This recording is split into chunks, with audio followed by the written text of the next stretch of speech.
Apa itu PPU nih Kak Hilda? Ada pertanyaan dari Bang Aldiansa, apa itu PPU? Jadi kalau BPJS Kesehatan kepesertaannya itu ada berbagai macam segmen nih Rin. Jadi salah satunya adalah PPU. PPU itu singkatan dari pekerja penerima upah. Jadi siapa saja yang termasuk dalam segmen kepesertaan PPU ini itu adalah semua kita yang bekerja kemudian menerima upah atau gaji setiap bulan. Jadi PPU itu pekerja penerima upah gitu Bang Aldi.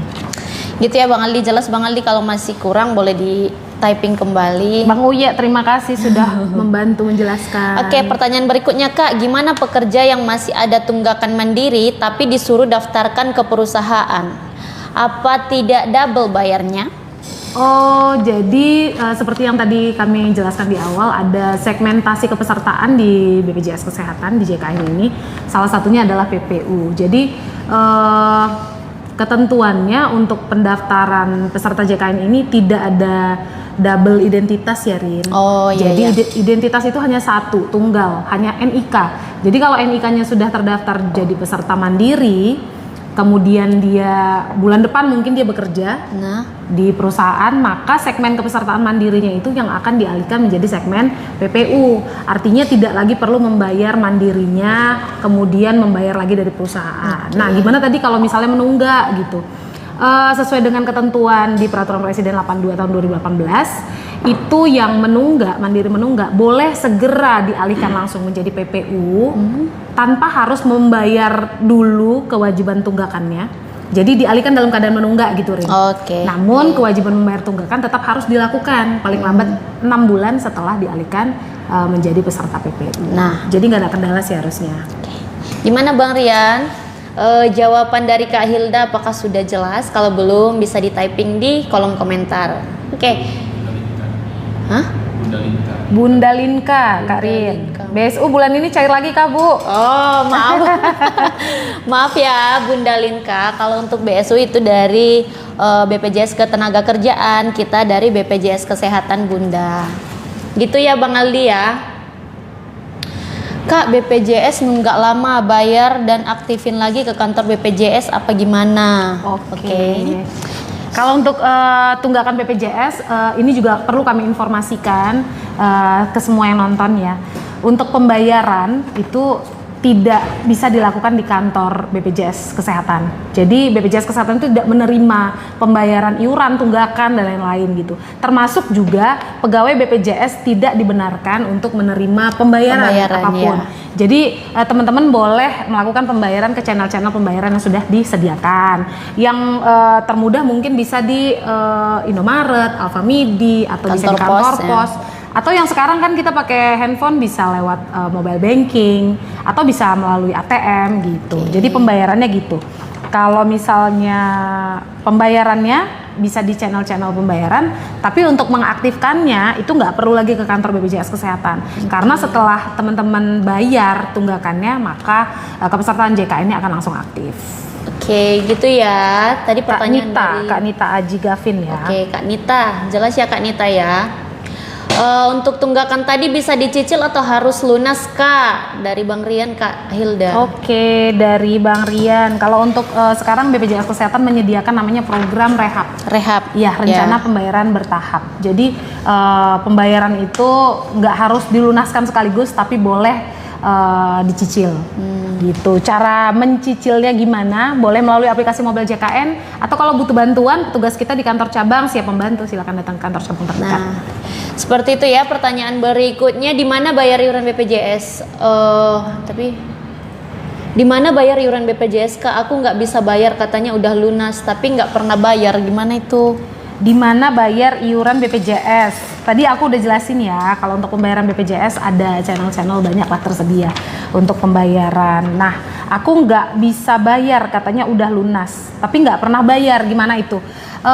Jadi gini, sebenarnya kalau misalnya ini kan kita jawabnya per case ya, jadi kita harus cek nomor kartu Bang Aldiansyah, kenapa tidak bisa dibayar, apakah sudah beralih segmen, kadang-kadang mau tiba-tiba sudah beralih segmen.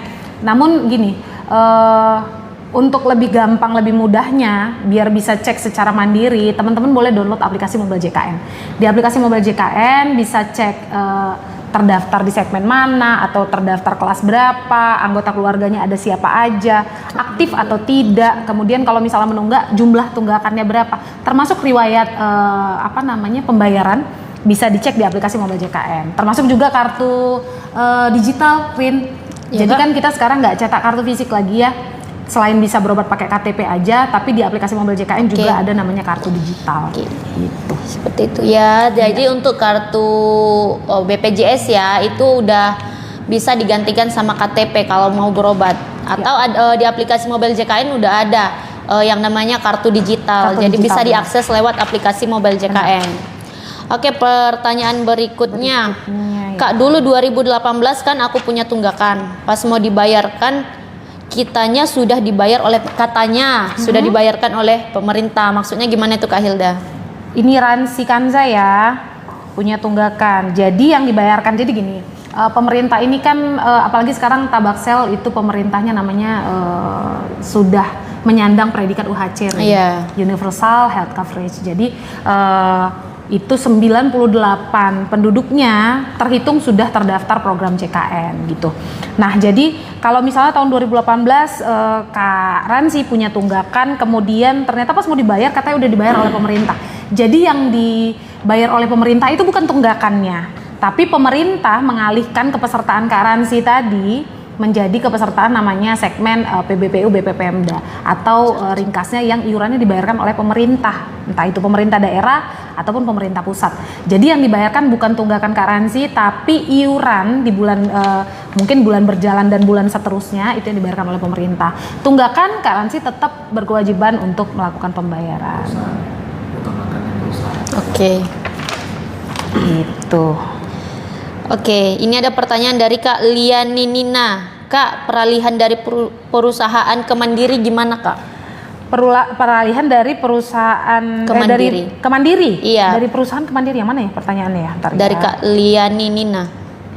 Dari perusahaan ke mandiri. Sebelumnya Kak Lianinina, apakah sudah berhenti dari perusahaan Kak? Kalau misalnya sudah berhenti, memang sekarang sistemnya tidak otomatis kalau misalnya sudah resign dari perusahaan langsung otomatis berubah jadi segmen mandiri, enggak.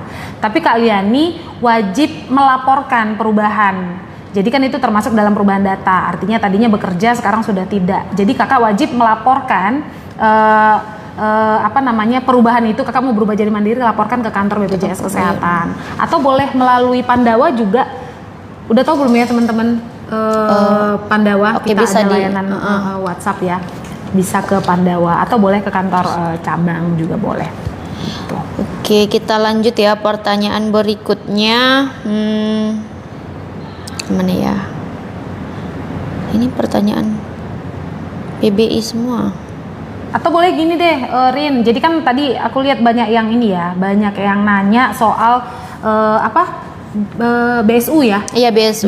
Mungkin kita jelasin kali ya. Boleh biar ada salah paham ya. Jadi program jaminan sosial yang diselenggarakan oleh pemerintah itu sekarang ada 6 program sih. Jadi itu 5 di antara program jaminan sosial itu diselenggarakan oleh BPJS Ketenagakerjaan dan 1 oleh BPJS Kesehatan. Sesuai dengan namanya, yang diselenggarakan oleh BPJS Kesehatan adalah jaminan kesehatan. Gitu, jaminan kesehatan itu yang kita kenal BPJS. Biasanya orang bilang berobat pakai BPJS. Nah, sisanya yang 5 lagi itu diselenggarakan oleh BPJS Ketenagakerjaan. Apa aja?